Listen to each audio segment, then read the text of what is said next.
हरि ओम स्वस्ति श्री गणेशाय नमः। ओम नमो भगवते वासुदेवाय। ओम नमः शिवाय। ओम देव्यै नमः। देवी प्रपन्नार्ति हरे प्रसीद प्रसीद मातर जगतोऽखिलस्य। प्रसीद विश्वेश्वरि पाहि विश्वं। त्वमीश्वरी देवी चराचरस्य। नारायणं नमस्कृत्य नरं चैव नरोत्तमं। देवीं सरस्वतीं व्यासं ततो जयमुदीरयेत्। जय श्री हरि, जय श्री राधे। हर हर महादेव। ओम देव्यै नमः। श्रीमद्देवी भागवत महापुराण तपाईं हामी श्रवण गर्दै आइरहेका छौं। आजको नयाँ भाग 2 मा तपाईं हामी उपस्थित भएका छौं। प्यारा भक्त भागवतहरू, हुन त समय रहेछ भने हामीले श्रीमद्देवी भागवत महापुराण यसरी नै 30-35 मिनटको दरले पुरै श्रीमद्देवी भागवत महापुराण राख्ने प्रयत्न चाहिँ हो हाम्रो। तर अब समय कतिको रहन्छ हेरौं र भन्दै जाउँ भगवानको कृपा कस्तो रहन्छ। भएन भने पनि यो गुप्त नवरात्रभरि हामीले रामनवमीसम्म पक्कै पनि श्रवण गर्नेछौँ। महात्म्य खण्डलाई मात्रै भए पनि हामीले श्रवण गर्नेछौँ। अनि त्यस पछाडि हामीले समय यदि भएन, समस्या पर्यो भने त्यस पछाडिका कथाहरू हामीले जुन मूल श्रीमद्देवी भागवत महापुराणको जुन यो महात्म्य खण्ड छ, यो महात्म्य खण्ड श्री स्कन्द पुराणबाट उद्धृत गरिएको छ। मानस खण्ड श्री स्कन्द पुराणको मानस खण्डबाट। अनि हामीले यो महात्म्यको खण्डलाई नवरात्र भरि श्रवण गरेर अनि त्यस पछाडि समय यदि भएन भने अन्य कुनै समयमा हामीले पुरा श्रीमद्देवी भागवत महापुराण फेरि सुन्नेछौँ। हामीले सर्वप्रथम एकचोटि जयकारा लगाऊं। जगदम्बा परम्बा भगवती की जय हो। हुन त हजुरहरूले कमेन्ट बक्समा लेखिराख्नु भएको छ, भगवतीका नामहरू लेखिराख्नु भएको छ, सेयर गरिराख्नु भएको छ, लाइक गरिराख्नु भएको छ। ओहो, हजुरहरूमा कति भाव, आस्था छ, श्रद्धा छ पक्कै पनि। र जो पुण्यवान हुन चाहनुहुन्छ, जो भाग्यवान हुनुहुन्छ, उहाँहरूले त पक्कै पनि कहिले पनि कथा छोड्नुहुन्न। अझ श्रीमद्देवी भागवत महापुराण त झन् छोड्नै हुन्न पक्कै पनि। किनभने हामीले हिजै फल कति पाइने रहेछ त्यसको बारेमा त श्रवण गरिसक्यौँ। श्री स्कन्द पुराणले श्रीमद्देवी भागवत महापुराण श्रवण गर्नुको फलको बारेमा यहाँनिर व्याख्या गरेका छन्। महात्म्य भनेकै त यही हो नि प्यारभक्त भागवतहरू।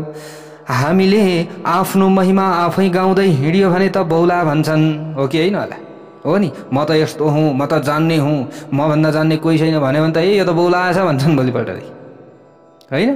तर अरू कसैले ओहो यी व्यक्ति त यस्ता हुन् नि, यस्ता राम्रा छन्, यस्ता राम्रा कुरा गर्छन्, होइन, यसरी सहयोग गर्छन्, अरूले यसरी भनिदिए भने चाहिँ ती व्यक्तिको मूल्य बढ्छ अथवा ती व्यक्तिको यश बढ्छ।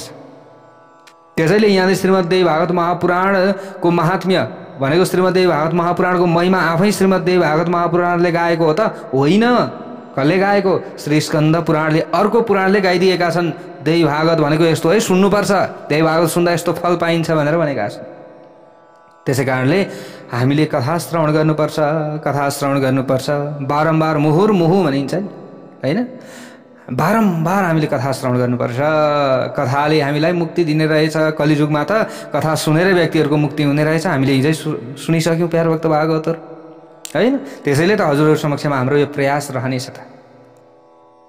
त्यसैले हामीले प्रयास गरेका छौँ। आफू मात्रै मुक्त हुन चाहन्थ्यौँ, आफू म मात्रै चाहन्थेँ भने त मैले अब थपक्क कोठामा बस्थेँ होला, एक्लै पढिरहन्थेँ नि त, होइन?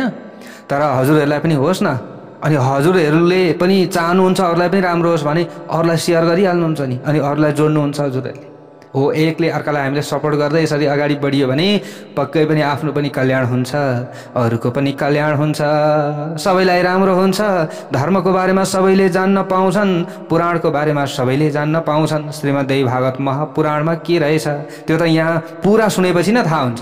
सप्ताहको विधिले हजुरहरूले कथा अलिअलि सुन्नुहुन्छ, के सुन्यो केही थाहा हुँदैन, होइन? सुनिसक्दा बिर्सिन्छ, अनि कहाँ गएर के भन्ने, कसलाई के जानियो र, केही जानिएन। आजसम्म कति श्रीमद्देवी भागवत महापुराण सुन्नुभयो होला होइन, तर यहाँबाट पाउनुहुन्छ हजुरहरूले पुरै यो जीवन र जगतको बारेमा बुझ्नुहुनेछ।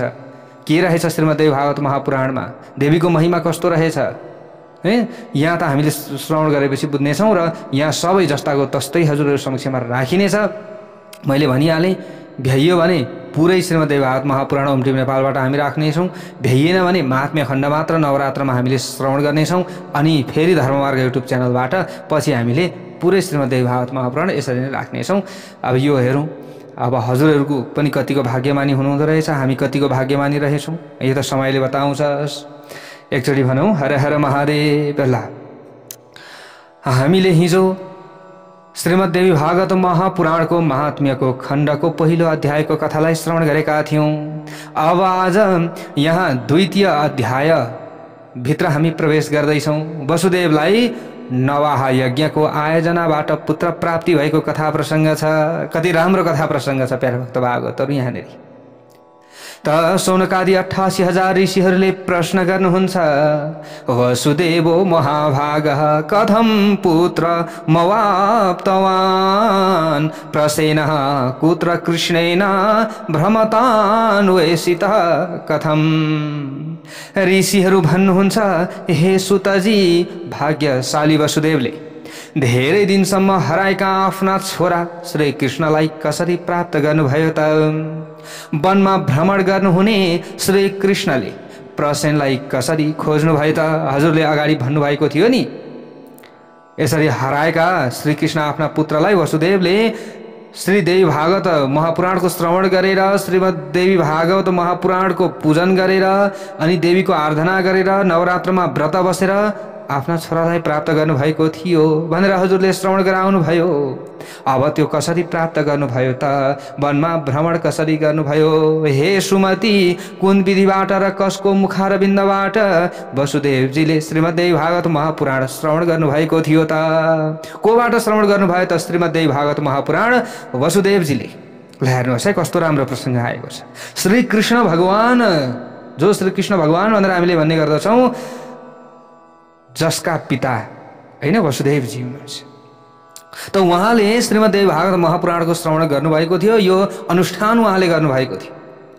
यसरी यो कुरा श्रीमद्देवी भागवत महापुराणमा भन्दा पनि यहाँ श्री स्कन्द महापुराणले श्रीमद्देवी भागवतको महात्म्य गाउने क्रममा यहाँनिर बताएका छन्। यसरी बुझ्नु पर्यो। सबले भनौँ एकचोटि हर हर महादेव। जगजननी दुर्गा माता की जय हो।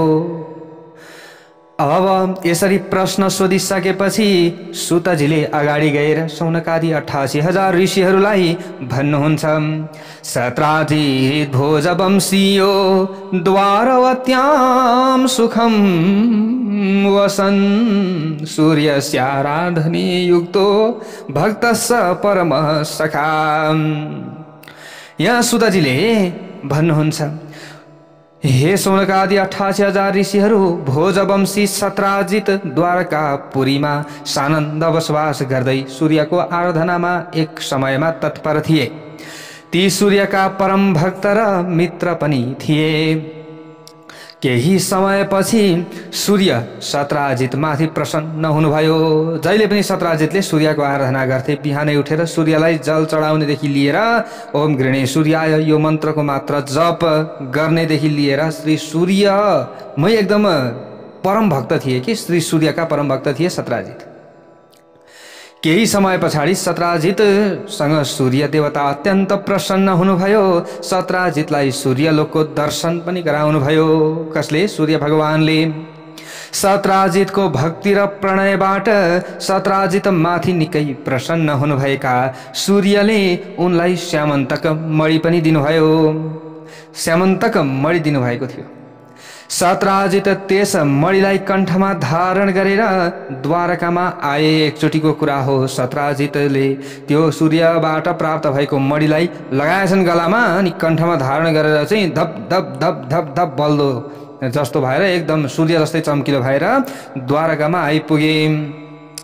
सत्राजितलाई देखेर श्यामन्तक मणिको तेजले आँखा तिरमिराएका नाग जति पनि नागरिकहरू थिए त्यो समयमा नरनारीहरू थिए, नरनारीहरूले सत्राजितलाई साक्षात सूर्य हुन् भन्ने ठाने उनीहरूले।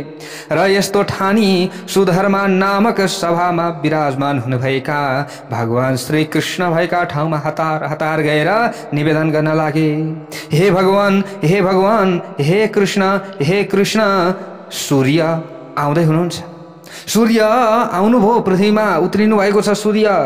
हे जगतका स्वामी श्री कृष्ण, हजुरको दर्शन गर्ने लालसाले स्वयं भगवान सूर्य हजुरको समीपमा आउँदै हुनुहुन्छ। नागरिकहरूका यस्ता वचन सभामा यसरी सुनिसकेपछि मुस्कान छर्दै छर्दै भगवानले भन्न लाग्नुभयो, हे बाल स्वभावका नागरिकहरू, यी आउने तेजस्वी पुरुष भगवान सूर्य हुनुहुन्न, अपितु सूर्यले दिएको श्यामन्तक मणिद्वारा प्रकाशित भई सत्राजित यहाँ आउँदैछन्। ती आउने त सत्राजित हुन्, कसरी सूर्य हुन्छन्? तिमीहरू सबै भ्रममा छौ भनेर यसरी भगवानले सम्झाउनुभयो। अथ विप्रान् समाहूय स्वस्ति वाचन पूर्वकम् प्रावेशयत समभ्यर्च्य सत्राजित स्वगृहे मणिम्। द्वारकामा आएका सत्राजितले त्यो समयमा ब्राह्मणहरूलाई निमन्त्रणा दिएर उनीहरूबाट स्वस्ति वाचन पनि गराए। त्यो समयमा राम्ररी पूजा गरी श्यामन्तक मणिलाई घरमा भित्र्याएका थिए। ल हेर्नुहोस्, अब द्वारकामा उनी आए, अब बाहिर कतै कुनै ठाउँमा गएर उनले आराधना गरेका थिए सूर्यको, होइन? अब द्वारकामै रहेका थिए नि त, उता आएर चाहिँ स्वस्ति वाचन सहित अब राम्रो कुरा छ, होइन? राम्रो कुरालाई भित्राउनका लागि त साहित्य चाहियो नि त। साहित्य हेराएर स्वस्ति वाचन गराएर चाहिँ घरमा भित्र्याएछन् त्यो मणिलाई। जुन घर वा ठाउँमा श्यामन्तक मणि रहेको हुन्थ्यो त्यहाँ त्यस मणिले नित्य 8 भार अर्थात् 10 तोला सुन प्रदान गर्दथ्यो। सबले भनौँ हर हर महादेव, जगदन दुर्गा माता की जय होस्। ल हेर्नुहोस् है, कति 10 तोला सुन प्रदान गर्थ्यो त्यो मणिले। त्यस घरमा महामारी, अनिकाल र भूकम्प आदि प्राकृतिक सङ्कट कहिल्यै हुँदैनथ्यो। भूकम्प आए पनि त्यो घर सुरक्षित हुन्थ्यो। यसको मतलब हामीले यो बुझ्नु पर्यो। एक दिन सत्राजितका भाइ प्रसेन त्यस मणिलाई कण्ठमा धारण गरेछन् प्रसेनले, र यसरी कण्ठमा धारण गरी छिटै सैन्धव घोडामा सवार भएर शिकार खेल्न भनी वनतर्फ प्रस्थान गरे। त्यो मणिलाई लिएछन्, ओहो राम्रो छ, जब बल्दो, यो लगाउन त राम्रै देखिन्छ होला भनेर लगाएछन्। प्रसेनले लिएर वनतर्फ लागे। वनमा कुनै हिंसाले प्रसेनलाई, अब यहाँनिर कुनै हिंसा गर्ने स्वभावले वनमा उनलाई चाहिँ यो स्वभाव उत्पन्न भयो कि यो स्वभावले समायो उनलाई। यसरी बुझ्नु पर्यो कि अब मैले हिंसा गर्छु अथवा म चाहिँ शिकार गर्छु भन्ने इच्छाले उनी गएका थिए नि त। त्यो समयमा के भयो त भन्दा कुनै सिंहले प्रसेनलाई देखेछ नि, अरूलाई हिंसा गर्ने व्यक्ति आफै हिंसे अथवा आफै चाहिँ शिकार भइन्छ भन्ने कुरा पनि बुझ्नु पर्यो। फेरि हेर्नुहोस् है, अरू कसैलाई दुःख दिनु पूर्व आफूलाई पनि कसैले दुःख दिन्छ कि यो कुरा सम्झियो भने अरूलाई दुःखै दिन मन लाग्दैन। प्यारभक्त भागवतहरू, अब प्रसेनलाई त्यो सिंहले देख्यो। प्रसेनको इच्छा पनि के थियो? शिकार गर्ने थियो। अरूलाई म शिकार गर्छु भनेर गएका थिए, अब आफै शिकार हुन्छन्। ल हेर्नुहोस् है, अरूलाई त्यसैले दुःख दिनु हुँदैन भन्ने कथा प्रसङ्ग। यो कथा प्रसङ्गबाट यो ज्ञान हामीले प्राप्त गर्छौँ। जय बोलौँ श्री उनै भगवती देवी की जय होस्। ल हेरौँ है, अब यसरी सिंहले देखेर घोडासहित उनको हत्या गर्यो सिंहले, र हत्या गरी मणि हातमा लगायो। सिंहले त्यो धप धप धप बलेको मणि के रहेछ भनेर यसो अब हेर्यो, होइन? उसको साथमा लियो सिंहले। त्यस पछाडि पराक्रमी ऋक्षराज जाम्बवन्तले श्यामन्तक मणि त्यो सिंहको छेउमा देखिसकेपछि श्यामन्तक मणि लिने हिसाबले अब जाम्बवन्तले त्यो सिंहलाई मारेछन्। ल हेर्नुहोस् है, सिंहलाई मारेर अब आफ्नो गुफाको ढोका नजिक आएको सिंहलाई, यसरी मणि लिएर आएको सिंहलाई देखिसकेपछि मारेर त्यस पछाडि शक्तिशाली जाम्बवन्तले मणि आफ्नो छोरालाई खेलौनाको रूपमा प्रदान गरे। प्यारभक्त भागवतहरू त्यो रिक्सा बालक पनि चहकिलो मडी पाएर त्यसका साथ खेल्न लाग्यो। धेरै समय बितेपछि पनि प्रसेन फर्केर घर आएनन्। अब उता द्वारकामा हाहाकार मचियो। अब यता मडी हरायो हैन, मडी हरायो, यता सत्राजितलाई टेन्सन परिरहेको छ, भाइ पनि छैन, घोडा पनि छैन। ल हेर्नुहोस् है, धेरै दिन बितिसक्यो, प्रसेन फर्केर आएनन्। सत्राजितलाई सन्ताप पर्यो। कसैले मडी लिने इच्छाले प्रसेनलाई मारेको हुनुपर्दछ भन्ने उनले यस्तो विचार गरे। कसले भन्दा सत्राजितले। यसै बीचमा द्वारका नगरीमा नागरिकहरूले आपसी गाई गुईबाट मणिको लोभको बसमा परेर श्रीकृष्णले नै प्रसेनको वध गर्नुभएको हुन सक्दछ। अरू कसले गर्छ है? यो समयका राजा उनी हुन्, उसैले गरे होला भनेर भन्छ यो सत्राजितलाई। हेर्नुहोस् है, सबैसँग यसरी भन्न लाग्यो, तर अरूलाई चाहिँ नसुनाउनु है भन्छ फेरि। तर एक कान दुई कान मैदान भगवान् श्रीकृष्णले यो सुनिहाल्नु भएछ। एक दिन श्रीकृष्णले नै प्रसेनको वध गर्नुभएको हो भन्ने कुरो सुन्नुभयो। यो किम्वदन्ती फैलियो। हेर्नुहोस् है, अब भगवान् श्रीकृष्णले आफूमाथि लागेको कलङ्कको विषयमा सुन्नुभयो त तुरुन्तै यो कलङ्क मेटाउनु पर्दछ भन्ने विचार गरी प्रसेनको खोजी गर्न द्वारकावासीहरूका साथ वनतर्फ प्रस्थान गर्नुभयो। त्यो समयमा वनमा गएपछि श्रीकृष्णले सिंहद्वारा मारिएको प्रसेनलाई देख्नुभयो। यसरी देखिसकेपछि रगतका थोपाद्वारा अंकित मार्गमा उहाँले पहिल्याउँदै हिँडेर सिंहको खोजी गर्दै अगाडि बढ्नुभयो। अगाडि बढ्दै जाँदा एउटा गुफाको मुखमा मरेको सिंहलाई देख्नुभयो।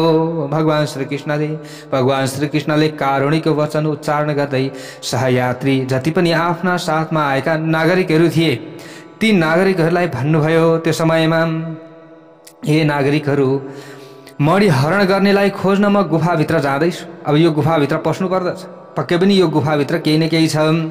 जबसम्म म फर्केर आउँदिन तबसम्म तपाईहरू यहीँ बस्नुहोला, यहाँबाट नजानु होला है भनेर भगवान् श्रीकृष्ण त्यो गुफाभित्र पस्नुभयो। द्वारकावासी सहयात्रीहरूले पनि हुन्छ भने त्यसै गर्दछौँ भनी गुफाको ढोकामा रहिरहे श्रीकृष्ण गुफाभित्र जाम्बवनको घरमा प्रवेश गर्नुभयो। त्यो समयमा त्यहाँ गएपछि श्रीकृष्णले ऋक्षराज जाम्बवनका छोरालाई मणि धारण गरिरहेको स्थितिमा देखेपछि मणिलाई खोज्नुभयो त्यो समयमा। तर त्यस बालककी धाई आमा ऋषि भयभीत भई त्यो समयमा, ऋषि पनि रहेछ हैन, एकदम चिच्याउन थाली। धाई चिच्याएको सुनेर जाम्बवन त्यहाँ हतार दगुरेर आइपुगे। त्यस पछाडि उनले आफ्ना पूर्व स्वामी श्रीकृष्णका साथ रात दिन निरन्तर युद्ध गर्न लागे।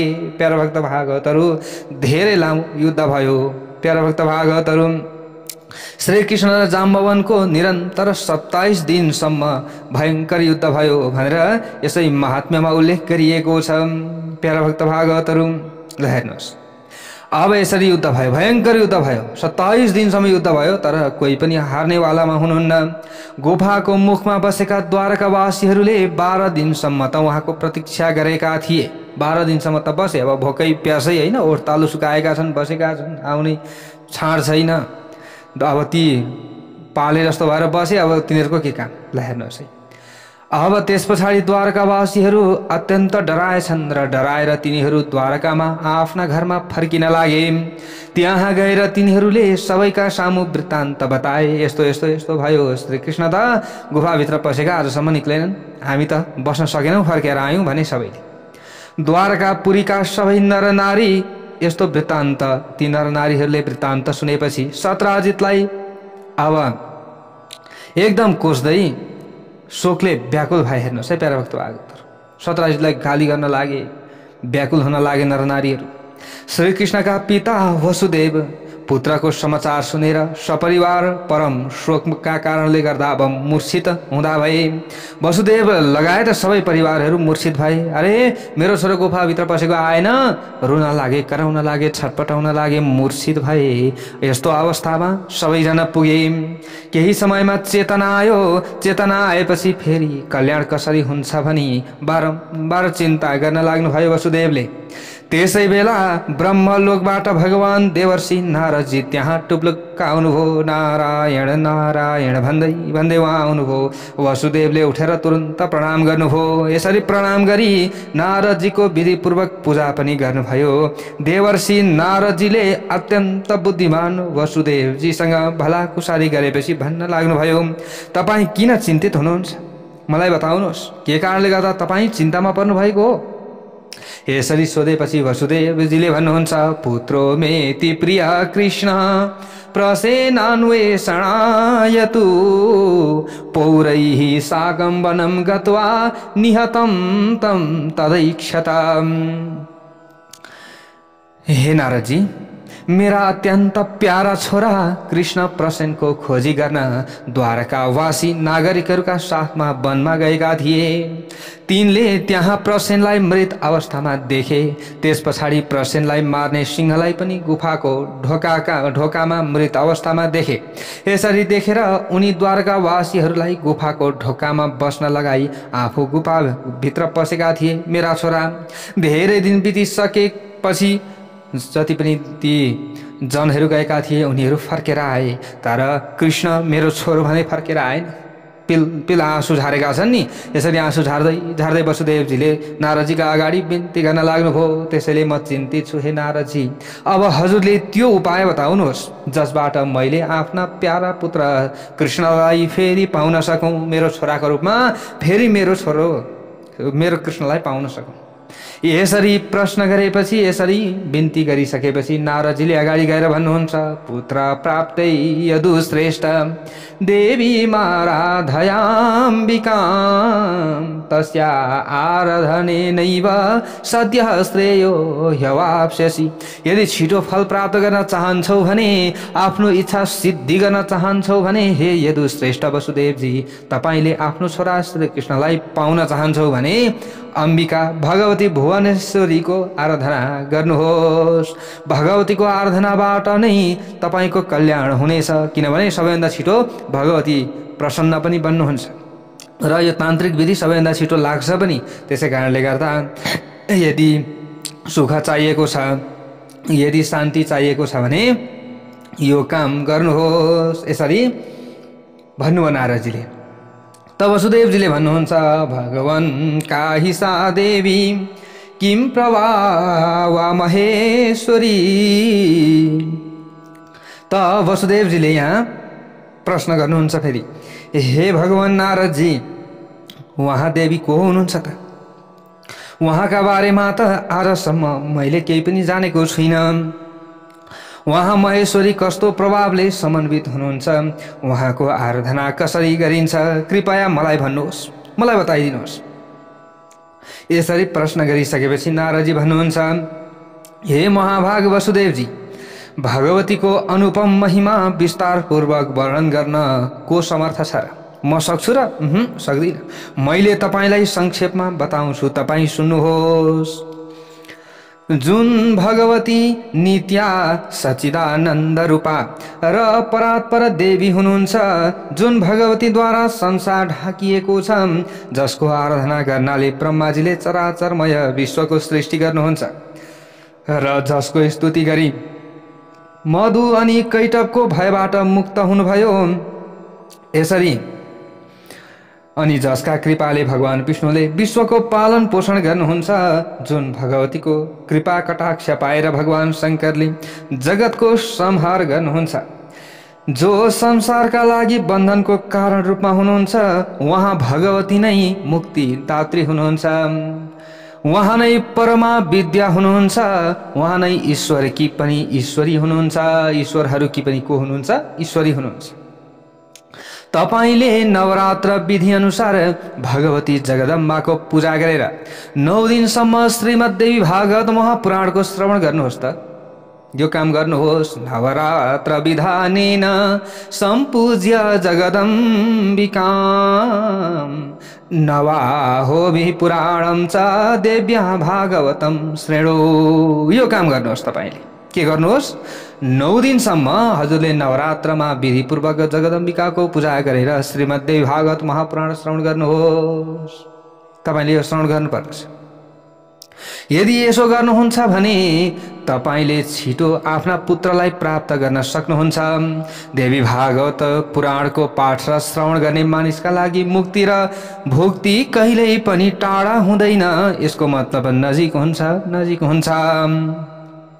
नारदजीले यसरी बताउनु भएपछि वसुदेवले मुनिश्रेष्ठ देवर्षि नारदजीलाई प्रणाम गरी परम प्रीतिपूर्वक भन्न लाग्नुभयो। यहाँ भन्नुहुन्छ, वसुदेवजी भन्नुहुन्छ, भगवंस्तव वाक्येन संस्मृतं वृत्तमात्मनः श्रूयतां तच्च वक्ष्यामि देवी माहात्म्य सम्भवम्। हे भगवान नारदजी, हजुरको देवी महिमा सम्बन्धी वचन सुनेर देवीकै महिमामा आधारित मेरै जीवनको एउटा घटना मेरो स्मृति पथमा आयो। म त्यो घटना हजुरलाई सुनाउँछु, सुन्नुहोस्। पूर्वकालमा पापी कंसले आकाशवाणीद्वारा देवकीको 8औं गर्भबाट आफ्नो मृत्यु हुने कुरा थाहा पाएर डरका कारण देवकी सहित मलाई कारागारमा बन्दी बनाएको थियो। त्यस पछाडि देवकी सहित म कारागारमा रहन विवश भयौँ। देवकी सहित म रहेँ त्यहाँ। पापी कंसले मेरा जन्म लिने पुत्रहरूलाई एक एक गरी मार्न थाल्यो। कंसद्वारा मेरा 6वटा पुत्रहरू मारिए। त्यस परिस्थितिमा मेरी निष्पाप पत्नी देवकी ज्यादै शोकाकुल भइन् र रात दिन दुखी पनि भइन्। विक्षिप्त अवस्थामा रहन थालिन् मेरी पत्नी। त्यस पछाडि मैले कुलगुरु गर्ग ऋषिलाई बोलाएर प्रणाम एवं पूजा गरेँ र पुत्र प्राप्तिको कामनाले देवकीको कष्ट उहाँलाई निवेदन गरेको थिएँ। हे नारदजी, हजुरले अहिले देवीको कुरा गर्दाखेरि पो मलाई यो कुरा याद आउँदैछ। मैले त्यतिखेर निवेदन गरेको थिएँ मेरा गुरुजीलाई। भने मैले, हे भगवान, हे करुणाका सागर, गुरुको शरणमा गयो भने सबै दुःख कष्ट नाश हुन्छ भन्ने मैले कुरा सुनेको छु। गुरुका शरणमा म आज आएको छु। हजुर यदुवंशीहरूका गुरु हुनुहुन्छ। हे मुनीश्वर, हजुरले मलाई चिरञ्जीवी पुत्र प्राप्त गर्ने उपाय बताइदिनुहोस्। सबै जति पनि जन्मिन्छ कंसले मारिहाल्छ, अब चाहिँ चिरञ्जीवी हुने, अब चाहिँ कंसले मार्न नसक्ने पुत्र कसरी जन्मन्छ त, त्यो मलाई उपाय बताउनुहोस्। मैले यति भनिसकेपछि मेरो निवेदन सुनेर प्रसन्न भई महामुनि गर्गले मलाई उपाय बनाउँदै भन्न लाग्नुभयो। त्यो समयमा गर्ग भन्नुहुन्छ, हे महाभाग्यशाली वसुदेवजी, अब तपाईले पुत्र प्राप्तिको उत्तम उपायको विषयमा सुन्नुहोस्। त्यो उपाय म तपाईलाई बताउँछु, सुन्नुहोस्। जुन भगवती दुर्गाले भक्तहरूको दुर्गति नाश गर्नुहुन्छ। दुर्गति नाशिनी दुर्गा जय जय भनेर हामीले भजन पनि सुनेका छौँ नि। प्यारा भक्त भागवतहरूलाई हेर्नुहोस् त, यहाँनिर जुन दुर्गाले हाम्रो दुर्गति नाश गरिदिनुहुन्छ, तपाईँले त्यस्तै कल्याणकारिणी दुर्गा देवीको आराधना गर्नुहोस्। छिटै कल्याण प्राप्त गर्नुहुनेछ तपाईँले, किनकि उहाँको आराधनाबाट सबैको कामना परिपूर्ण हुन्छ। कामना परिपूर्ण गर्नु छ त दुर्गा देवीको आराधना गर्नुहोस्। दुर्गाको उपासना गर्ने मानिसका लागि कुनै पनि विषय दुर्लभ हुँदैन, सबै उसका लागि सुलभ हुन्छ, यसरी बताइएको छ। त्यसै कारणले गर्दा न किञ्चित् दुर्लभम लोके दुर्गार्चनवतां नृणाम् भनेर यसरी बताइएको छ। गर्ग मुनिले यस्तो उपाय बताउनु भएपछि म खुसी भएँ भनेर भन्दै हुनुहुन्छ। कसले? उनी वसुदेवजीले। कसलाई भन्दै हुनुहुन्छ? नारदजीलाई। आफ्नी पत्नी देवकीका साथ मैले अब गर्ग मुनिलाई अत्यन्त श्रद्धाका साथ प्रणाम गर्यौं हामी दुवैले र हात जोडेर भन्यौं। मैले भने के भने त भन्दा वसुदेवजी भन्नुहुन्छ, हे भगवान, हे करुणाका सागर, हे गुरुवर, हजुरले म माथि प्रीति गर्नुहुन्छ भने मेरो कल्याणका लागि हजुर आफैले भगवती चण्डिकाको आराधना गरिदिनुहोस्, किनभने म त जेलमा छु नि। ल हेर्नुहोस् है प्यारा भक्त भागवतहरू, गुरुहरूले पनि आफ्नो यजमानको उद्धारका लागि आफ्नो घरमा आफू बसेको ठाउँमा अरूका लागि सेवा आराधना, अरूका लागि राम्रो होस् भनेर यसो पूजा पाठ गरिदिन सक्नुहुने रहेछ भन्ने प्रमाण श्रीमद्देवी भागवत महापुराणबाट हामीले यसरी बुझ्नु पर्यो। ल हेर्नुहोस् है, यहाँनिर कसले गराउनु भएको थियो? वसुदेवजीले। हे गुरुजी, तपाईँ त हाम्रा कुलगुरु हुनुहुन्छ नि, मैले हजुरलाई गुरु मान्छु। त्यसै कारणले गर्दा मेरो कल्याण के गर्दा हुन्छ त्यो काम हजुरले आफ्नो घरमा गरिदिनुहोस्, किनभने म त समस्यामा छु, म त कहाँ छु, कारागारमा छु। ल हेर्नुहोस् है, हामीलाई पनि भन्नुहुन्छ नि कतै देश परदेशमा हुनुहुन्छ, गुरुजी मेरो लागि चाहिँ यो ग्रह यस्तो चल्दै रहेछ, यो मन्त्र जप दिनु, यस्तो पूजा लगाइदिनु भनेर हजुरहरूले कतिले भन्नुहुन्छ कि हामीलाई पनि, हैन? ओहो, ठ्याक्कै यहाँनिर त्यही कुरा आएको छ। ल हेर्नुहोस्, श्रीमद्देवी भागवत महापुराण हजुरहरू आफैले पढ्न सक्नुहुन्छ, यो मैले आफ्नो गोजीबाट झिकेर भनेको होइन, प्याराभक्त भागवतहरू। ल हेर्नुहोस्, हामीले पनि यहाँबाट हो त्यसरी गरिदिन्छौँ नि। जस्तै अस्ति हजुरहरूले भन्नुभयो हामी त आउन पाएनौँ गुरुजी भनेर हजुरहरूले दक्षिणा पठाउनु भयो, हामीले चाहिँ हवन आदि कार्य होइन त्यतिखेर गरेका थियौँ सबैको कल्याणका लागि, र अहिले पनि यी पुराणहरू सबैका कल्याणका लागि हो। फेरि यो मैले व्यक्तिगत मेरा लागि मात्र गरेको होइन, मैले भनेको छु बारम्बार। यहाँ अगाडि भगवान हुनुहुन्छ, अगाडि भगवती, यहाँ मैले पाञ्चायन देवी देवताको पूजा गर्छु होइन। पाञ्चायन देवी देवता भनेको हजुरहरूलाई थाहा होला होइन, सबै देवी देवता यहाँ हुनुहुन्छ, उहाँहरूको म पूजा गर्छु। त्यहीँ अगाडि बसेर यसरी मैले कथा भन्छु, त्यही कथा हजुरहरूलाई मैले रेकर्ड रूपमा राखेको छु। प्याराभक्त भागवतहरू, श्रीमद्देवी भागवत महापुराण, गणेश पुराण, यस्तै गरेर चाहिँ हामीले श्री शिव महापुराण राखेका थियौँ, अहिले विष्णु महापुराण हामीले राख्दैछौँ। यी सबै भगवान्लाई अगाडि बसेर मैले सुनाएको छु, हजुरहरूले पनि सुन्दै हुनुहुन्छ युट्युबको माध्यमद्वारा। ल हेर्नुहोस्, त्यसैले यहाँ मैले गरेको फल हजुरहरूलाई पनि मिल्छ, पक्कै पनि मिल्छ, किनभने हजुरहरू सबै हामीसँग जोडिनु भएको छ नि त। धर्ममार्ग युट्युब च्यानलमा जोडिनु भएको छ, Om TV Nepal YouTube channel, परिवार हो नि त तपाईँ हामी, होइन र? हो, एउटै परिवार भइसकेपछि मैले गरेको जुन पुण्य कर्म छ यो पुण्य कर्मको फल हजुरहरूलाई पनि पक्कै पनि मिल्छ। हजुरहरूले सुनेर जुन पुण्य आर्जन गर्नुभएको छ त्यो पुण्य आर्जनको फल त हजुरहरूलाई पक्कै मिल्छ। ल हेर्नुहोस् है, कति राम्रो कुरा छ यहाँ हेर्नुहोस्। अब यहाँ भन्नुभएको छ वसुदेवजीले, यहाँ भन्नुभयो, यहाँ हेर्नु है, यद्यस्ति भगवान प्रीतिर मैते करुणा निधे तदा गुरु मदरथे त्वं समाराधय चण्डिकाम्। हजुरले गरिदिनुहोस् गुरु, कसरी, मैले त यहाँ त गर्न सम्भव नै छैन। म कंसको कारागारको कैदी भएकाले केही गर्न पनि म असमर्थ छु गुरु भनेर भन्नुभयो यहाँ वसुदेवजीले। त्यसैले हे महामती गुरुदेव, हजुरले दुःखको समुद्रबाट मलाई पार लगाइदिनुहोस्, हजुरले यो विधि गरिदिनुहोस्।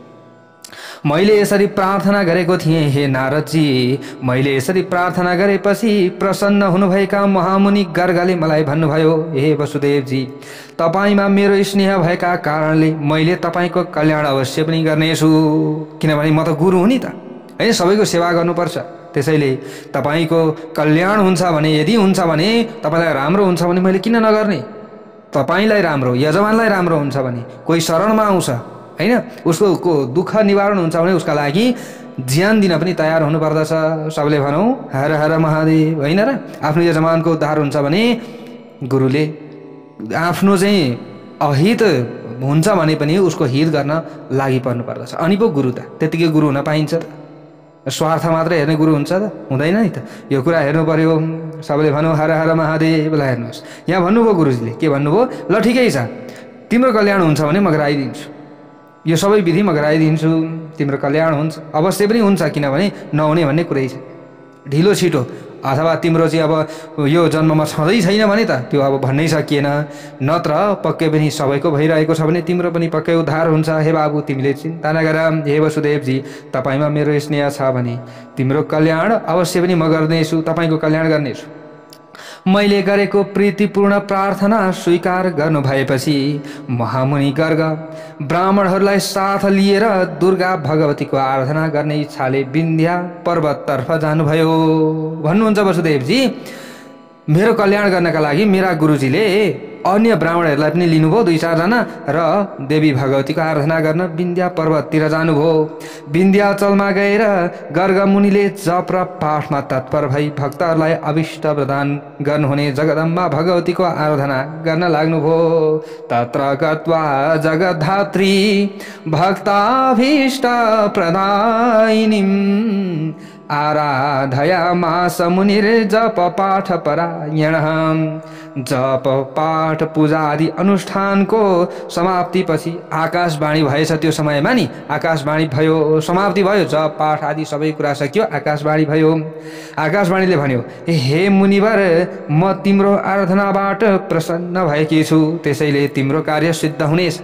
तिमीले जुन उद्देश्य लिएर यो पूजा गरेका छौ त्यो उद्देश्य तिम्रो पुरा हुनेछ भन्नुको मतलब तिमीले त कसका लागि गरिदिएका छौ आफ्ना यजमानका लागि गरिदिएका छौ नि अब यजमानको इच्छा सिद्धि हुन्छ पाप र दुराचारको भारले दबिएकी पृथ्वीको भार हरण गर्न मबाट प्रेरणा पाएर स्वयं भगवान विष्णुले आफ्नो अंशद्वारा वसुदेव की धर्मपत्नी देवकीको गर्भबाट अवतार लिनुहुनेछ अब पक्कै पनि उहाँले अवतार लिनुहुनेछ कंसको भयका कारण वसुदेवले कारागारमा अवतार अब पक्कै पनि लिनुहुने शिशुरूप भगवानलाई तत्काल गोकुलमा नन्द बाबाको घरमा पुर्याउने छन् त्यो समयमा त्यहाँबाट यशोदाको कोखमा पैदा भएकी कन्यालाई ल्याएर कारागारमा पुर्याई कंसलाई बुझाउने छन् त्यसबेला कंसले कन्यालाई मार्न भनी ढुङ्गामा पछार्नेछ त्यो समयमा ती कन्यालाई मार्नलाई पछार्नेछ ढुङ्गामा त्यसपछाडि कंसको हातबाट मुक्त भएर मेरो अंशबाट पैदा भएकी ती कन्याले तत्काल अलौकिक रूप धारण गरी विन्ध्याचलमा विन्ध्यवासिनीका रूपमा रहेर निरन्तर जगतको कल्याण गर्नेछिन् भनेर यसरी आकाशवाणी गरेर यसरी चाहिँ जो गर्गमुनि हुनुहुन्थ्यो गर्गमुनिलाई यसरी भगवतीले भनिदिनु भएको छ यसरी भन्नु भएछ भनेर जो वसुदेवजी हुनुहुन्छ वसुदेवजीले नारदजीलाई बताउँदै हुनुहुन्छ भनेसम्मको कथा प्रसङ्ग आजको अध्यायबाट यहाँबाट उताको कथा भोलि श्रवण गर्नेछौँ सबले भनौँ भगवती माताको जय।